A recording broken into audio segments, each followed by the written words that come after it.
आपण नेहमी हे दोन शब्द नेहमी ऐकतो, वेट लॉस आणि फॅट लॉस.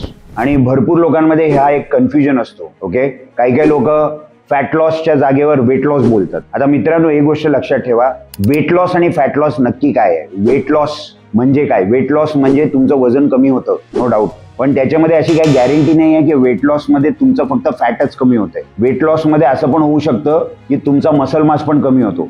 चुकीच्या पद्धतीने वजन कमी करायला गेलं आणि त्याच्यामुळे जर तुमच्या शरीराचं वजन कमी झालं तर त्याला वेट लॉस पण आपण म्हणू शकतो. ओके, चुकीच्या पद्धतीने म्हणजे तुम्ही जास्तीत जास्त उपवास केले, तुम्ही काहीच खाल्लं नाही, किंवा तुमच्या खाण्यामध्ये तुम्ही फक्त सूप आणि सलाडच घेताय.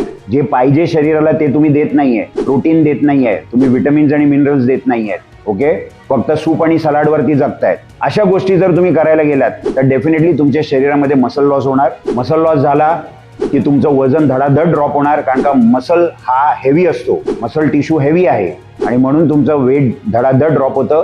पण अशा पद्धतीने वजन जर कमी केलं तर तुमचं शरीर चांगलं दिसून येत नाही, ते चांगलं दिसणार नाही. कारण का तुमची स्किन जी आहे ती सॅग होते, चामडी लटकायला लागते अक्षरशः. आणि याच्याने दुसरे दुष्परिणाम पण होतात. वेट लॉस केल्याने तुम्ही आजारी दिसता, तुमची इम्युनिटी ड्रॉप होते, तुमचा हेअर लॉस होऊ शकतो, तुमचे सांधे जे आहेत ते वीक पडू शकतात, तुम्ही जास्त वयस्कर दिसू शकतात. आणि वेट लॉस थांबवल्यानंतर म्हणजे जेव्हा तुम्ही नॉर्मल जेवायला लागता तर सगळं वेट परत येतं. आणि हे परत ह्याच्यासाठी झालंय कारण का वेट लॉस मध्ये तुम्ही मसल लॉस केलाय आणि त्यामुळे तुमचा जो BMR होता, शरीराचा कॅलरीज जाळण्याचा दर, तो कमी झालेला आहे. आणि म्हणून आता तुम्ही जेव्हा नॉर्मल जेवता सगळं वजन 2 पटीनी 3 पटीनी परत येतं. हे झालं वेट लॉस.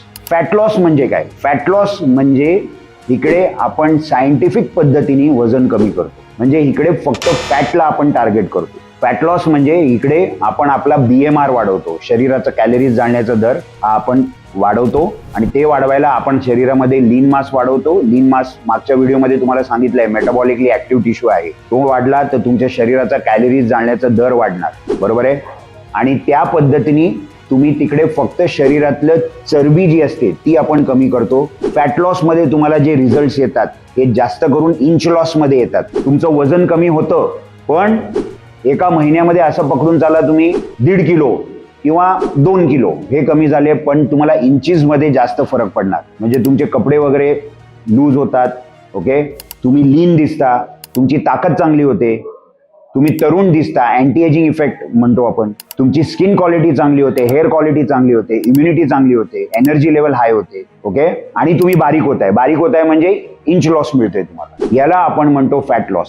फॅट लॉस करताना तुमचा डाएट परफेक्ट पाहिजे, म्हणजे तो व्यवस्थित कॅल्क्युलेटेड पाहिजे. तुम्ही किती ग्राम प्रोटीन घेणार, तुमची रिक्वायरमेंट प्रोटीनची किती आहे, तुम्ही कार्बोहायड्रेट्स किती घेणार, कुठल्या प्रकारचे कार्बोहायड्रेट्स घेणार, बरोबर आहे, सिंपल घेणार का कॉम्प्लेक्स घेणार, तुमच्या शरीरामध्ये फॅटचं कॅल्क्युलेशन म्हणजे डायटरी फॅट बद्दल बोलतोय. डायटरी फॅट तुम्ही किती घेणार याचंही कॅल्क्युलेशन असतं. व्यवस्थित पद्धतीने तुम्हाला विटामिन्स मिनरल्स दिले जातात, पाणी तुम्हाला रिकमेंड केलं जातं, पाण्याचा इंटेक तुमचा चांगला पाहिजे. म्हणजे अशा पद्धतीने सायंटिफिक पद्धतीने कॅल्क्युलेट करून तुमचा डाएट लिहिला जातो.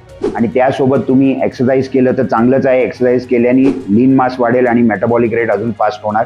अशा पद्धतीने जेव्हा तुम्ही वजन कमी करता तर याला आपण म्हणतो फॅट लॉस. अशा पद्धतीने फॅट लॉस केला तर ते वजन जे लॉस झालेलं आहे ते परत दुप्पट तिप्पट वाढत नाही, हे पण लक्षात घ्या. तुम्ही जर फॅट लॉस केला आणि जर एखाद दिवशी कधीतरी तुम्ही चीट केलं, तुम्ही काहीतरी चुकीचं खाऊन घेतलं, तर असं नाही की तुमचं वेट जे आहे ते दुप्पट तिप्पट परत येणार. इनफॅक्ट मी तर हे पण अनुभव केलेला आहे, जेव्हा मी फॅट लॉस करतो तर आपण जर चीट करायला गेलो तर आपण तेवढं खाऊ पण शकत नाही. जंक फूड आपण जास्त खाऊ शकत नाही, किंवा तुम्हाला लगेच कळून येतं की तुम्ही जरा तुमचा इंटेक वाढलेला आहे, तुम्ही थांबवता, एक अंदाज येतो. तर याला आपण म्हणतो फॅट लॉस. तर मित्रांनो, कधीही वेट लॉस करू नका, फॅट लॉस केलं पाहिजे, हे नेहमी लक्षात ठेवा. धन्यवाद.